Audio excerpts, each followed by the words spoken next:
Hello, j'espère qu'on m'entend parce que j'ai ouvert les fenêtres et il y a le train qui est passé, mais ok. Je vous prends aujourd'hui parce que je viens de recevoir 2 colis et habituellement je les ouvre sur Instagram. Dans tous les cas, je vais les présenter sur Insta dans les minutes à suivre, donc c'est pas le problème. Mais je me suis dit que ça pourrait être vachement intéressant qu'on les découvre ensemble en vidéo aussi. À voir si ce petit morceau-là, je l'intègre dans une autre vidéo ou si j'en fais une avec les choses que j'achète et que je reçois. Sachant que je ne reçois pas des 100 et des 1000, hein, très loin de là. D'ailleurs, c'est la toute première fois de ma vie que j'ai 2 paquets la même journée, au même moment, la même semaine, donc incroyable.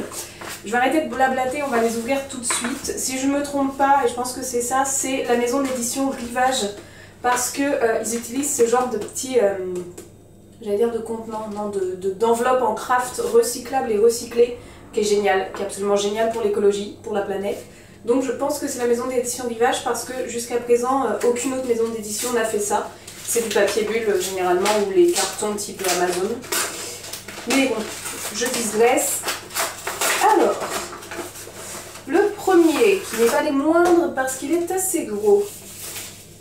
Ah ouais, c'est 1886 de Pascal Dessin, l'affaire Jules Vatrin, donc dans les éditions Rivage. J'espère que vous voyez bien, je vous ferai des plans autrement après si je me rends compte qu'on ne voit pas bien. Il sort en librairie le 10 mai 2023, celui-ci. Et il y a écrit que c'est sous la forme d'une grande fresque romanesque, une affaire judiciaire et un conflit social de la fin du 19e siècle qui résonne fortement avec notre époque. C'est ça qui m'avait fait un petit peu tilter, le fait que ce soit un conflit social et compagnie. Oui, c'est l'histoire d'un meurtre qui va... le meurtre de Watrin... Watrine, je sais pas du tout comment on dit cette personne, qui va du coup déclencher une grosse grève dans le pays et il y en a plein qui accusent Zola d'avoir inspiré cette chose-là avec Germinal. Donc je suis très curieuse de voir où ça va mener. C'est du roman noir, c'est français, à voir. Par contre ce qui est cool c'est qu'il est très fluffy. C'est écrit vachement gros, enfin vachement gros, ouais relativement gros quand même. Il fait 260 pages. Donc je pense que ça va le faire. Donc ça, c'était le premier. Et le second, qui donc est en format poche. Oh, pas forcément. Ah, à voir. J'essaye de ne pas les déchirer parce que moi je les réutilise quand je fais des envois à partir de ma boutique pour économiser le papier et tout ça. Alors, touc. Ah oui, punaise, il est beau! Le second, c'est Les Cormorans de Édouard Jousselin dans la collection Poche chez Rivage. Il est super beau, il coûte 8,50, c'est pas excessif. Et lui aussi, il sort le 10 mai, du coup. Donc là, on est sur un roman d'aventure avec des bateaux, des matelots et compagnie. Et si j'ai bien compris, c'est des navigateurs qui vont se rendre sur une île pour récolter... J'ai oublié ce que c'était, mais quelque chose qui vaut de l'or.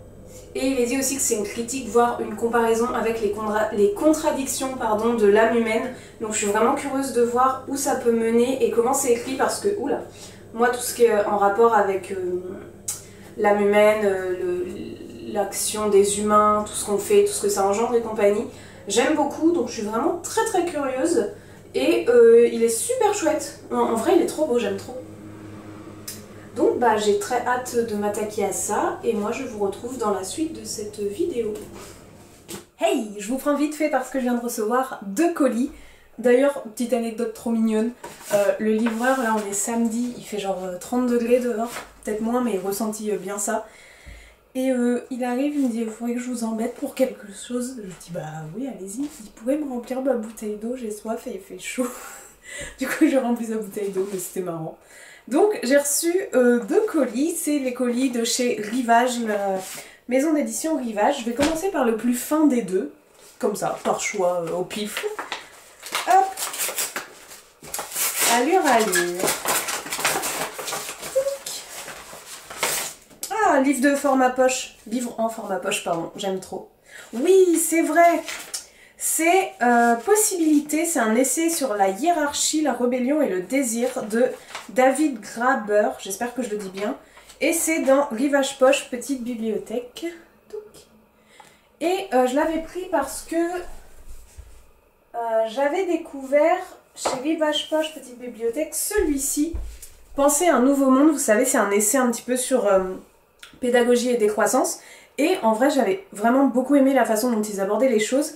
Et quand j'ai lu le résumé de celui-ci, ça m'avait aussi beaucoup tenté. C'est pour ça que je l'ai demandé. Je vais ranger l'autre. Touc. Alors là, en gros, il y a écrit « Ses pensées sur l'origine de notre désarroi actuel, sur l'origine du capitalisme, de la démocratie, l'anarchisme et le désir ouvrent des fenêtres sur d'autres formes possibles d'existence sociale. Comment le capitalisme s'est-il imposé au point de paraître naturel ?» C'est surtout cette phrase qui m'a fait tilt. Je me suis dit « Tiens, ça peut être intéressant, qu'est-ce qu'on va en dire, comment ça va être traité comme sujet ?» Donc ici, il y a écrit qu'en 4 essais novateurs sur les hiérarchies, le travail salarié, la consommation et le fétichisme, l'auteur considère les fondements du capitalisme avec rage, curiosité et plaisir créatif.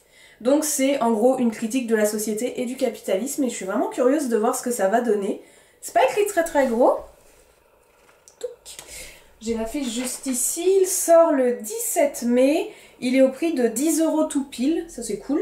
Et il fait 416 pages quand même, ouais. C'est traduit de l'anglais, voilà, donc de base c'est anglais. Et c'est traduit par Martin Rueff, si jamais il y en a qui veulent savoir. Voilà. Et, c'est rigolo ça, enfin c'est rigolo. L'auteur, c'est un anthropologue anarchiste et activiste qui est professeur à Londres dans l'école d'économie. Et son œuvre a marqué une génération de militants et d'intellectuels. À voir, à voir, à voir. Et le second, qui n'est pas un format poche pour le coup. Hop. Non, pas du tout. Pas du tout en poche. Ah oui, j'ai vu qu'il y en a d'autres qui l'avaient reçu sur Instagram et j'étais là. J'ai demandé, je l'ai pas demandé, je vais le recevoir, je peux pas le recevoir. Parce qu'il me donnait trop envie. Je vous en dis plus tout de suite. Il s'agit de La Messagère de Thomas Wharton dans les éditions Rivage toujours. Oh, j'aime trop, j'aime trop. J'aime trop le petit triangle là dans lequel est mis Rivage et il y en a un autre juste ici. Et c'est traduit de l'anglais par Sophie Voyot, j'espère que je dis bien les noms, et de l'anglais mais au Canada, donc c'est canadien de base. Celui-là, avant d'oublier, il sort aussi le 17 mai et il est au prix... Quoi? Ah oui, j'étais là, il est au prix de 9,50 mais non, c'est pas le bon. C'est un autre livre avec une autre couverture. Celui-ci est au prix de 23 €. Et du coup, je vous parle aussi, à ce que je vois, il a aussi fait un autre livre qui est au prix de 9,50 €, donc qui est en format poche dans les éditions Rivage aussi. Et c'est le livre Le Champ de glace, du même auteur. Et ici, je l'ai pris parce que vous savez que j'aime bien la fiction, la dystopie, ce genre de choses, et j'aime beaucoup la thématique sur l'écologie, vous l'avez vu dans mes vidéos. Et là, le grand titre, faites la phrase flash qui m'a tapé dans l'œil, c'est un roman d'éco-fiction révolutionnaire et bouleversant. Donc rien que ça, déjà, je me suis dit que j'allais peut-être me laisser tenter. Et on est dans une ville au Canada où Alex, il a grandi avec sa sœur et où leur père, il travaille dans l'extraction d'un gisement toxique avant que la zone finisse par être évacuée et condamnée. 2 ans plus tard, Alex il part à la recherche de sa sœur qui est disparue au cours d'une expédition dans ce territoire interdit. Et Claire, quant à elle, elle a échappé à Rivers Meadow en devenant auteure de guide touristique alors qu'elle est en mission sur une île qui ressemble beaucoup à l'Atlantide de Platon. Une grue en voie d'extinction s'installe sur le balcon de sa chambre pour y faire son nid. Enfin, dans un futur ravagé par le dérèglement climatique, et là je me suis dit, il y a matière à faire, ça peut être pas mal, un oiseau raconte comment son destin s'est trouvé lié à celui d'Emery et au sort de l'humanité tout entière. Donc on va suivre ces 3 personnages dans leur quête et leur rapport avec l'écologie. Pas écrit très gros non plus. Je vous ai dit les pages? Non. Ah si, elles sont là. 464 pages. Moi je suis très contente et je remercie encore la maison d'édition et j'ai très hâte de les attaquer. Lui, pas mal du tout. Ouais, lui aussi. Moi je termine celui que je suis en train de lire et j'attaque cela. Salut à tous, je vous prends pour la deuxième partie de cette vidéo. Je m'étais dit en fait avec les autres plans que je vous ai fait juste avant que ça allait être une vidéo bookmail, donc une vidéo un petit peu ce qui se fait en ce moment de tout ce qu'on reçoit en fait en livre et du coup vous présenter et ouvrir avec vous et voir nos réactions et compagnie. Mais je me rends compte, et vous le savez, que je ne suis pas une grande booktubeuse. Je n'ai pas 38 000... c'est pas du tout dénigrer les autres youtubeurs, hein, que ce que je dis, pas du tout. C'est juste que moi, c'est pas le cas, j'ai pas beaucoup de partenariats, j'en ai un seul. Donc j'ai pas assez à vous à ouvrir pour vous présenter, pour en faire une vidéo, alors il faudrait que j'en fasse une à l'année.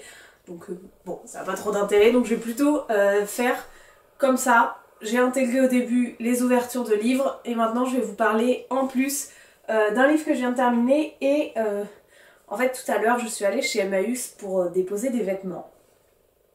Voilà. J'ai pas fait que déposer des vêtements, entre nous. Je me suis dit, ça me coûte rien, je suis là-bas, je vais aller faire un petit tour à la librairie Emmaüs. Sacrilège. J'ai acheté 4 livres, hein? Non, pardon, 3 livres, 2 € chaque livre, et après, je me suis dit, mais attends, mais sur ma route, il y a Easy Cash, je vais y jeter un petit coup d'œil, j'ai trouvé un autre livre à 2 €, et je suis allée rendre une BD que je viens de terminer, qui s'appelle « Et si on changeait d'angle ?» Hop, je vous mets la petite photo ici, que j'avais emprunté à la bibliothèque, donc je l'ai posé, et en la posant, j'ai vu un livre qui me plaisait à la bibliothèque, donc je l'ai pris. Bon, on a un total de, du coup, 5 nouveaux livres, dont 4 qui vont dans la bibliothèque, 1 qui retournera à la médiathèque, pour un total de 8 €. C'est le prix d'un livre de poche, on est pas mal. J'arrête de blablater, je vous montre. Je vais commencer par vous parler de ce livre que je viens de terminer. J'étais en train de réfléchir, est-ce que je vous en ai parlé, mais pas plus que ça. Il s'agit de Manhattan Palace de Carole Genex dans les éditions Rivage, collection Rivage Noir. Donc c'est, hop, pardon, son deuxième ouvrage qu'elle fait dans sa petite collection New York Made in France. Et je vous avais un petit peu raconté en le recevant que ce serait l'histoire, c'est un polar, que ce serait l'histoire d'un garçon riche des États-Unis, du Manhattan Palace notamment, qui allait se marier avec une petite influenceuse française. Et je m'étais dit, pourvu que ça tourne pas autour d'un cliché de l'influenceuse française cucu-prout-prout, parce que ça va pas du tout m'intéresser, et il s'avère que ça ne parle pas de ça. Il y a des petits moments, mais clairement, nickel. J'arrête pas de regarder de côté, c'était pour la batterie, mais on est bon. Du coup, on est sur un polar que j'ai beaucoup apprécié. Et pourtant, je suis pas du tout, mais alors pas du tout polar, j'ai l'impression que ça se ressemble tout le temps. Enfin, j'ai déjà dit ça une fois et on m'a taclé en commentaire. Les gens l'ont vraiment pris pour eux alors que ça reste un avis très subjectif, ce que je donne. Peut-être que vous pensez que c'est de la bouse ce que je raconte, mais c'est pas grave. Donc du coup, il s'agit d'un polar. En fait, du coup, on va suivre ce couple, cet homme et cette jeune influenceuse qui vont se marier, mais pas seulement, parce qu'on va suivre tout ce qui va se passer dans le Manhattan Palace dans ces jours avant, pendant et à suivre du mariage. Donc sur une très petite durée, je dirais ça dure sur 4-5 jours, il faudrait que je regarde les dates exactes. Et on va suivre donc tous les personnages qui sont associés à ça, que ce soit des employés du Manhattan Palace, on va suivre un petit peu une femme de ménage, on va suivre un garde de la sécurité, mais aussi des membres de la famille, notamment la grand-mère qui est la grande reine et la créatrice du Manhattan Palace, la belle famille, la famille du côté du mari, etc. Et en même temps, du coup, comme c'est un polar, on va avoir un meurtre, plusieurs meurtres, et au début de chaque chapitre qui est concerné par le meurtre, c'est 3 petits points en fait. On ne sait pas qui est la personne, et on se dit mince, punaise, où est le lien, qui est-ce qui tue tout ce monde-là, pourquoi et compagnie. Et du coup, c'est écrit d'une manière super simple, super légère à lire, donc j'ai bien accroché, ça se lisait tout seul. J'ai mis une semaine à le lire parce que je galère à lire en ce moment, mais rien à voir avec le livre, clairement pas. J'ai été un tout petit chouï déçue sur la révélation du ou de la meurtrier-meurtrière, parce que, genre je l'ai trouvé 2-3 pages avant, je me suis dit, ça y est, je sais qui c'est. Et la façon dont c'est exposé, je me suis dit, mince, enfin, ça va vite et c'est la façon dont le meurtrier ou la meurtrière va se condamner. La façon dont il va se faire choper. Bah, t'es con, enfin, tu commets des crimes de ouf et tu te fais choper comme ça, c'est un peu naze, enfin réfléchis. Donc ça m'a un peu genre, bah, bof frère, un peu de jugeote s'il te plaît. Donc, enfin bon, admettons. Ça, j'avoue que je me suis dit mince, on aurait pu creuser, on aurait pu jouer un truc là-dessus. Mais sinon, c'est pas mal du tout. J'aime bien beaucoup, ça veut rien dire. J'ai bien aimé les caractères des différents personnages qui sont, je trouve, bien expliqués, bien retranscrits. On a notamment la grand-mère qui est une personne qui a eu un vécu pas simple, qui est un petit peu bizarre et compagnie, et je trouve que toute son extravagance et compagnie est très bien décrite. Donc c'est relativement plaisant comme lecture, très facile à lire, pas sanglant et compagnie, pas glauque. C'est un, je dirais un bon petit polar. Après j'ai pas grand chose comme élément de comparaison dans cette thématique là. Pour autant j'ai bien aimé ma lecture, voilà. Et ce que je kiffe, mais voilà.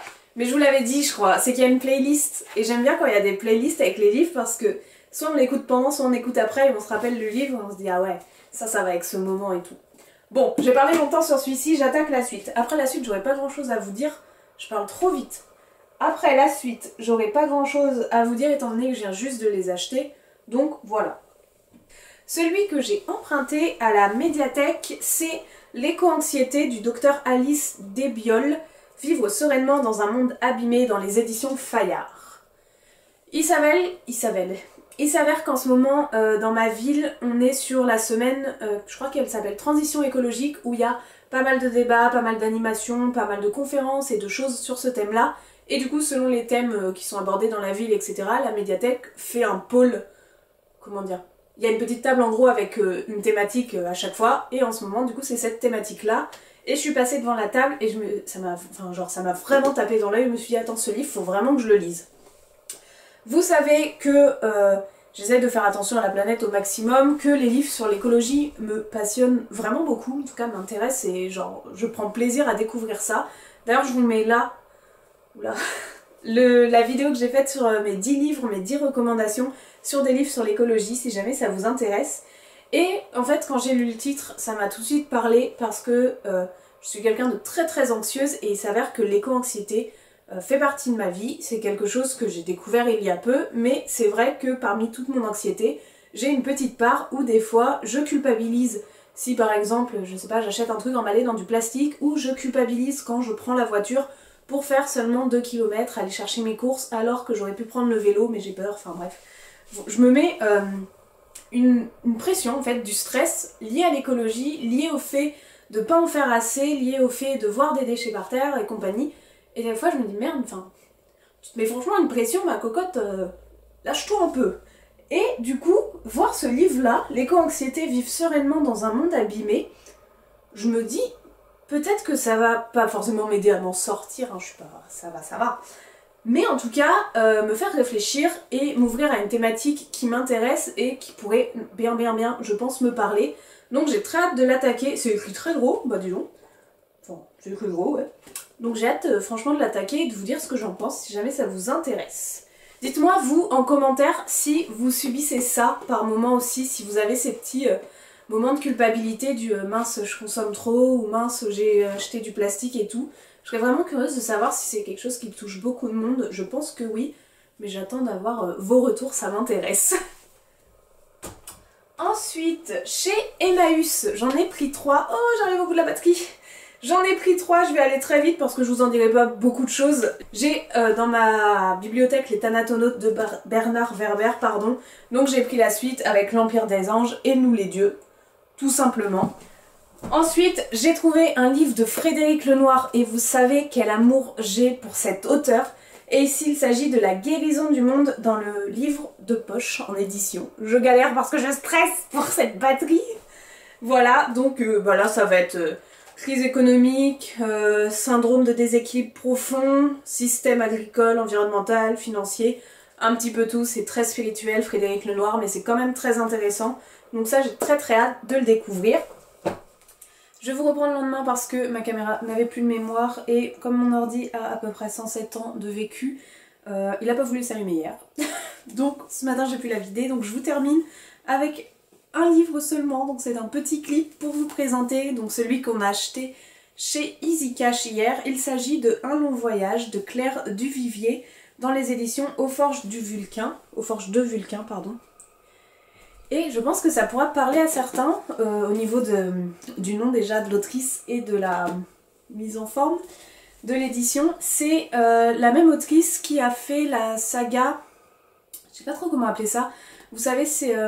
Capitale du Sud, Capitale du Nord, c'est elle et un monsieur, j'ai plus le nom du deuxième auteur, qui font chacun 3 tomes qui s'imbriquent l'un dans l'autre pour faire la saga des capitales. Je sais pas le nom de la saga, La Tour de Garde, je crois, quelque chose comme ça. Et ici on est sur un roman qu'elle a écrit seule, un one shot, il n'y a pas de suite et compagnie, Et le résumé est très court, donc je vais vous le lire très vite fait. Il y a écrit: issu d'une famille de pêcheurs, Lies doit quitter son village natal à la mort de son père. Frustre mais malin, il parvient à faire son chemin dans le comptoir commercial où il a été placé, au point d'être pris comme secrétaire par Malvine Zelina de Felaraci. Ça c'est un nom ça. Ambassadrice impériale dans l'archipel, aristocrate promise à un grand destin politique. Dans le sillage de la jeune femme, Lies va s'embarquer pour un ambitieux voyage loin de ses îles et devenir au fil des ans le témoin privilégié de la fin d'un empire. On est sur une des autrices françaises de fantasy.